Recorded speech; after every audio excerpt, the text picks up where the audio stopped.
Ultimately, I do think this failed as a young adult fantasy book. I don't know why anyone would ever let me get away with it. They probably tried to tell me and I was too stubborn to listen. And then we have Sonia's fake Buddhism.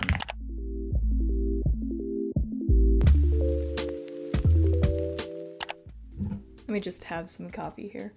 Hi, my name is Lindy Jung. I am a science fiction and fantasy writer, and welcome back to the channel, or welcome for the first time if it's your first time. Today's video is a little bit different. So normally I just make these like writing vlogs and talk about writing craft in general and do kind of the same thing, but recently I've been wanting to beef up my content a little bit and make it a little more varied and interesting. So you're going to be seeing a lot more experimental videos over the next little while. And today is definitely going to be one of those experiments, and it's kind of a scary one. You've probably already guessed from the title, but we're going to be looking at one of my young adult fantasy books that died on submission. Submission being when, in pursuit of traditional publishing, you submit your book to editors for evaluation and potential purchase. We're going to look at my second young adult fantasy that went out on sub and died there after a year and a half, and we're going to try to edit it. I've never done one of these videos before. Today is going to be more of like a holistic general review because I want to turn this young adult fantasy, which is Korean mythology meets Strange the Dreamer, into an adult book,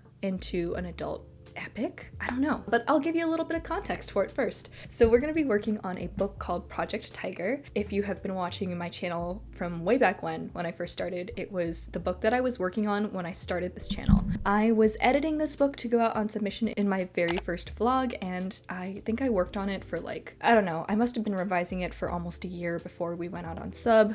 Year and a half of sub, and then I ended up actually parting ways with my agent, so it technically did die there. If you've ever been on sub, you know how stressful it is, how much it feels like it's out of your control, but also at the same time, if your book dies on sub, it's not dead forever. Something that my agent and I discussed after my first book, which was my passion project since I was literally a child, died on sub after almost 3 years out, was that we would just shelve it because I had done a major edit for an R&R in the last round and only one editor had seen that version. I was like, I'm gonna shelve this book and hold on to it. And then when the market is a little bit different, then I'm going to potentially send it out again to new eyes to kind of see what happens. But this isn't really a video about sub. So Tiger in its original form was basically a 3 POV fantasy epic set in a world that was very loosely inspired by historical Korea and Korean mythology. In practice, it mostly just read like a light historical Korea with sprinkles of mythology and magic. The 3 points of view are 3 different characters who are all cursed for various reasons and in different ways, and they're all journeying to the same sort of like mystical island to get their curses broken. Some of the thoughts that I have about this book and why it didn't sell as quickly as I thought it would. So this was definitely upper YA, and at the time, even before we went out on sub, my agent was like, would you consider making this into an adult book? And I said no because I just wasn't experienced enough, and honestly the thought of taking this project that I had already sunk so much time into and working on it even more and turning it into an adult book when I wasn't quite sure what direction I would take it into as an adult book, that was really daunting. So I said no. And look at us now. But for a YA book, I would say that the main downfall of this is that it doesn't really have a very strong romance arc. I feel like the market has gone more and more in a direction of young adult has to have romance in it and it has to be front and center. And the romance in this book is there. There's 2 couples, I guess you'd say, that are kind of veering toward a romance arc. One is sapphic, and they sort of have their big moment at the end of this book. The other one is a slow burn. It's a prince and like a spunky girl, and their slow burn is very much still slow burning by the end of this one. So yeah, not really enough romance for a young adult novel. Also, I feel like the characters in general felt a lot older than they actually were. Ultimately, I do think this failed as a young adult fantasy book, but I still do really like the story and the world and the characters. Not the world so much, actually, we're gonna get to that. But I believe in this story enough to now try my hand at adapting it into an adult epic fantasy. For me, that mostly means broadening the scope of the themes, kind of deepening them, making them more serious, giving the characters a significant age up, and making them feel more like adults with their problems and their emotions and all of that. Also, very much deepening the world building. I think the world building is the weakest element of this book. I think, honestly, I just didn't know how to build a world because it was my first secondary world fantasy anything. At this stage in my life, just having a light historical Korea with some magical elements thrown in isn't enough for me. I want to make the world weirder, more specific. I want it to still be recognizably influenced by Korean mythology, which is what I grew up hearing about. But I also want it to be distinct as its own fantasy world. It's definitely going to be a long and tedious project, and I'm kind of just dipping my toes in today.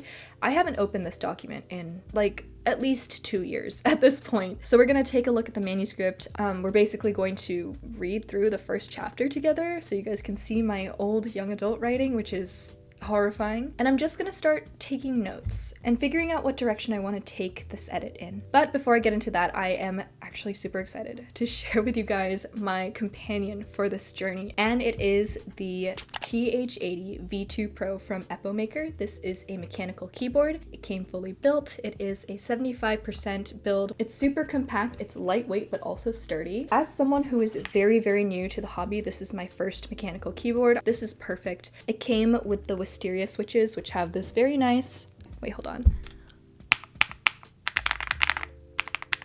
sort of creamy clicky sound. This has just made typing so much more enjoyable. My wrists and my fingers, instead of like the flat lay of the laptop keyboard, it's kind of raised and I can change the tilt as needed. It's just a very solid ergonomic keyboard, and I'm so happy that this is my first one. Thank you so much to Epomaker for sending me this keyboard. The link to this keyboard and their website in general is down below. All right, let's crack into this. I'm going to start sharing my screen with y'all, and we're going to frickin', I guess, look at my old book. So this is Tiger.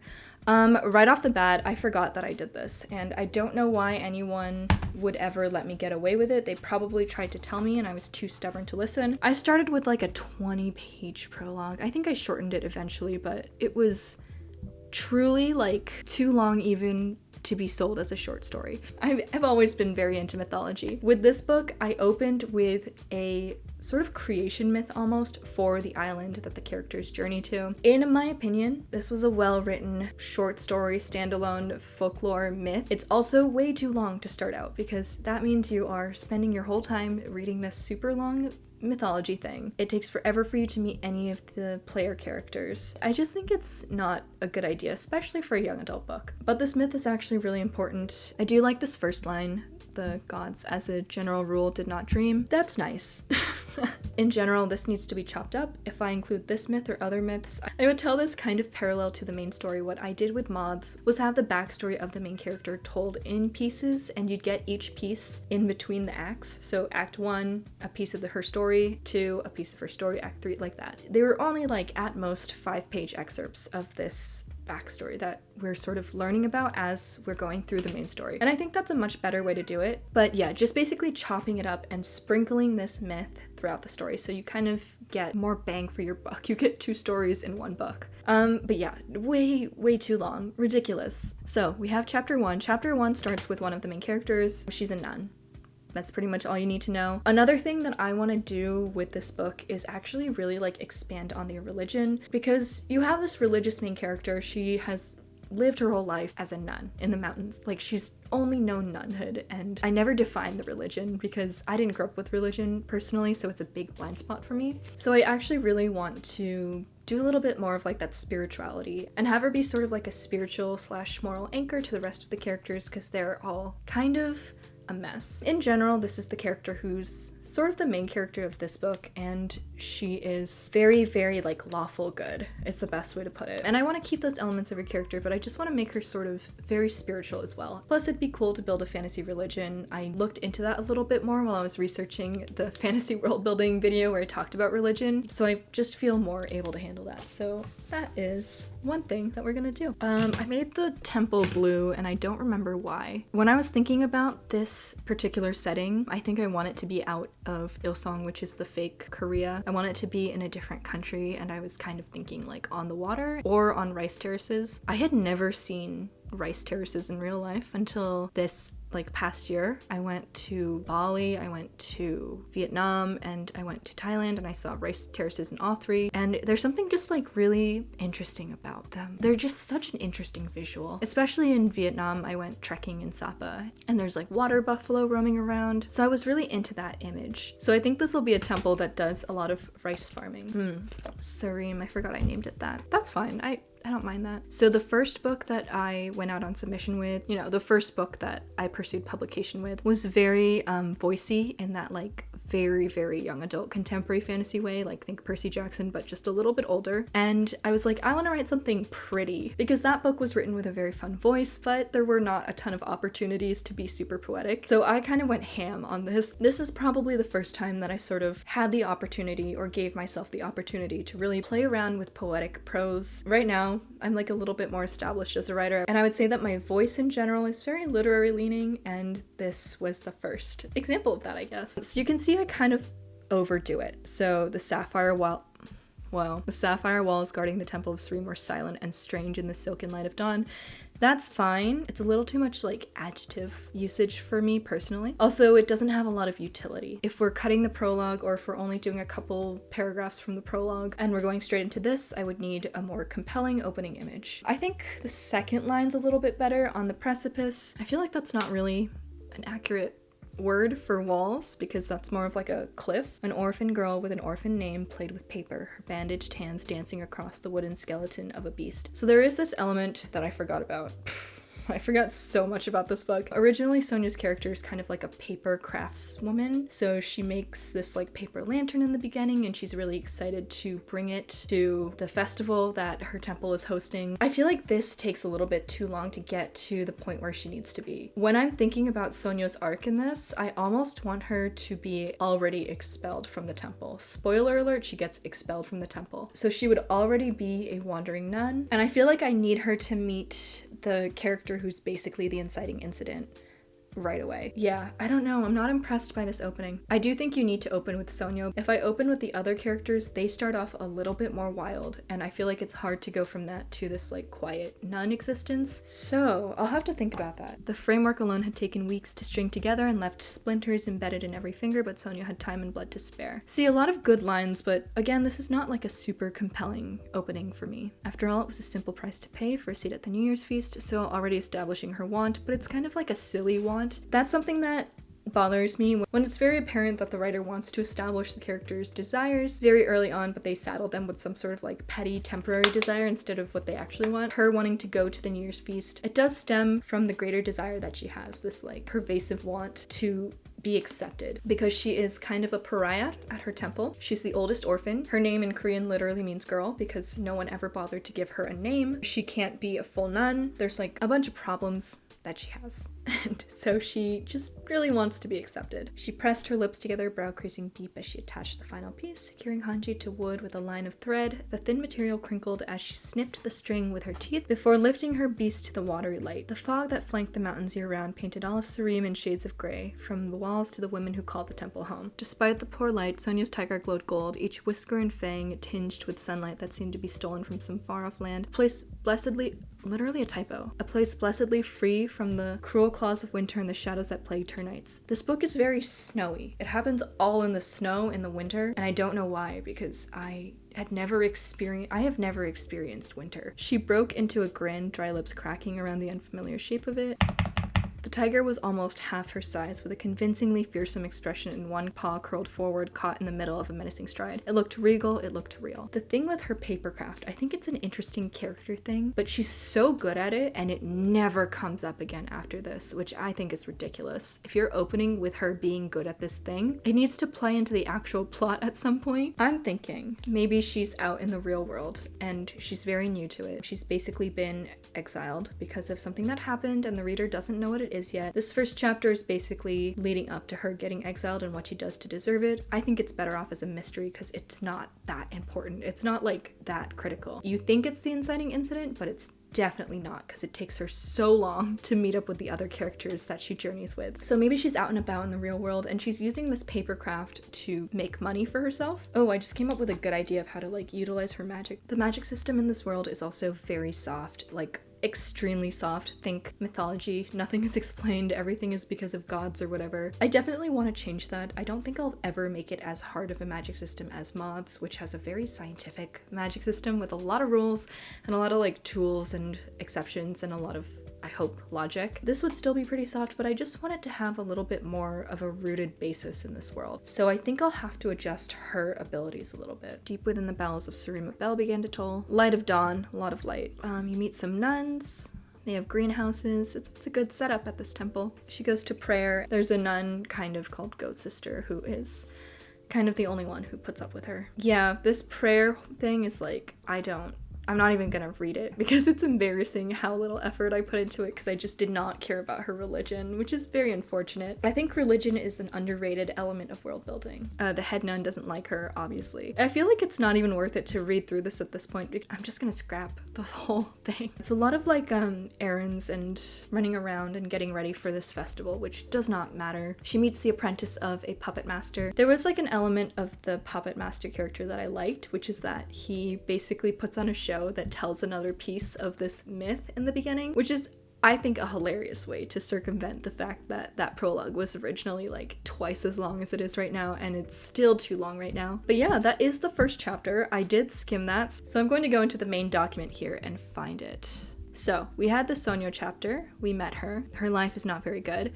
I'm gonna make it worse in this. I'm gonna make it worse, but also give her more religion, so she's maybe happier about it. Okay, so our first chapter was Sonyo. Oh, next one is Chungmin. So this is the prince character, and literally everyone who read this book was nuts about this boy. And he's just a spoiled, like, bratty prince. And I feel like I can just up all of those elements now that he's an adult and put in a little spice, like open with a spicy scene maybe, I don't even know. It starts with it being the new year for everyone. All of the characters are having New Year in their respective parts of this world. And he is in the palace. He's the eldest legitimate son because his older brother recently died on a sea expedition, and that brother was supposed to become king, and now he's next in line and he kind of doesn't want it. He has been on this self-destructive streak, if I remember correctly. One element of the palace life that I really liked and that I'm going to kind of amplify for sure, there are 12 houses, one for each animal in the zodiac. Each one specializes in a different type of artisan magic, and Jungmin's like girlfriend kind of is one of those artisan girls, but even though they're sponsored by the palace, they're still not royalty because of the caste system at play, so they can't really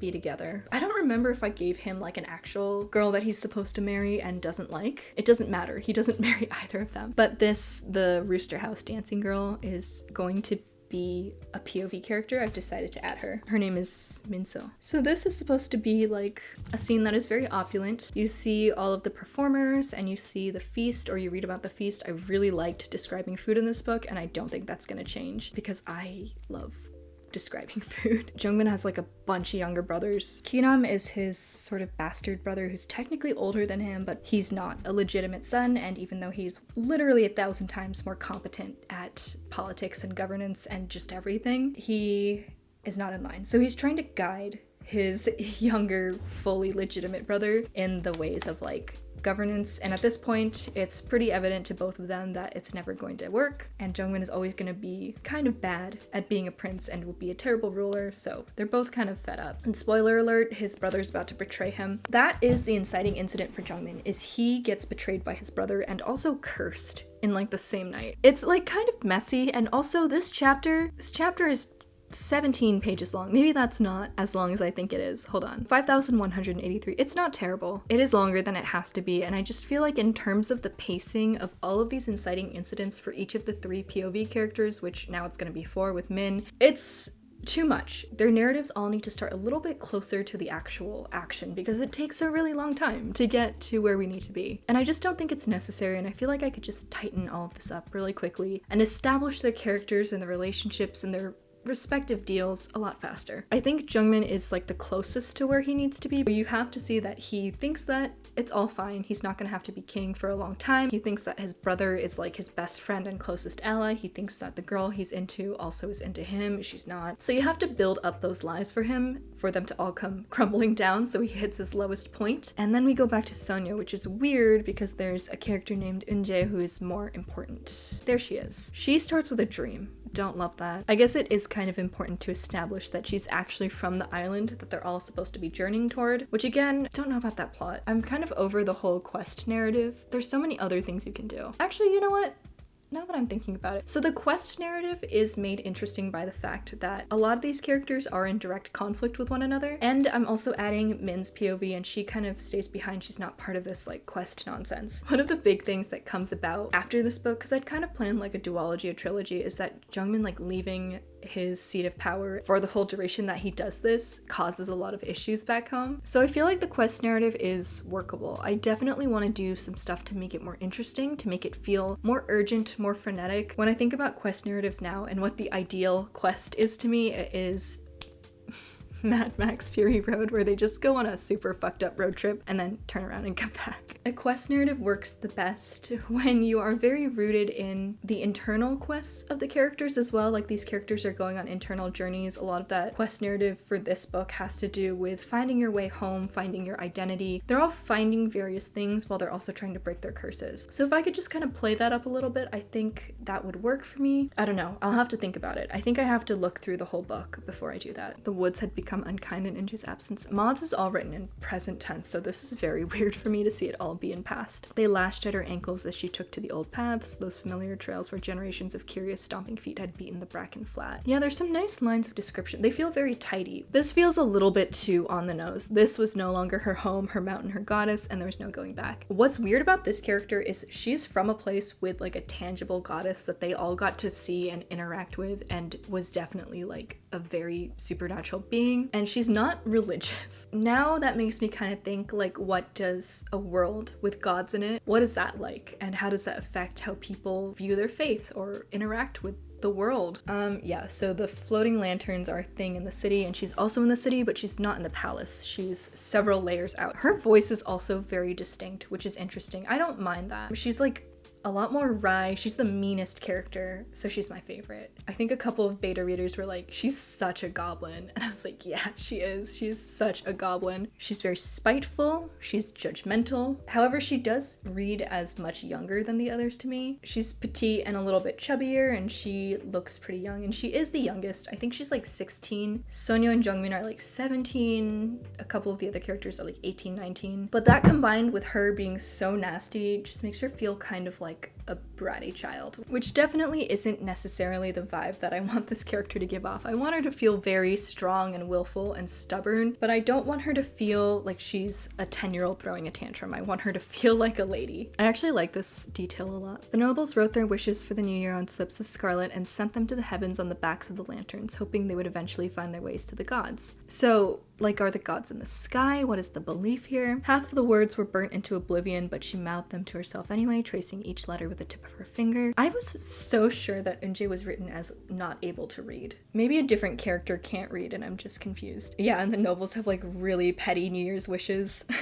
Like, I hope this lady becomes ugly. Oh, hereditary objects are really important. So there's a pinyo, which is like a Korean pin that you put in your hair. That is basically the only thing that Eunjae was able to bring from home. This is also kind of like a multicultural world, so that makes me think that I should set this in more places than just this one country inspired loosely by Korea. So I just kind of like set this story in one place but had people coming from all sorts of different implied nations. But I think I could just kind of expand the borders a little bit, actually include some of those nations in the story and not just characters from those nations, if that makes sense. Oh yeah, there's an element of the magic called silk lines that are basically like all people who are connected to magic have these lines that anchor them to one another. I don't like that. I'm just gonna cut it. So I used a mix of actual Korean names, so like Eunjae, and other Korean words. Like Sonyo has not a name, her name is just girl. But then I also had some characters that just kind of have like different flora and fauna and nature names in English. So Nightjar is a character, we had Goat Sister, and then some names that were just made up. I think that's fine. I like the mix. Yeah, this is also like too much build up to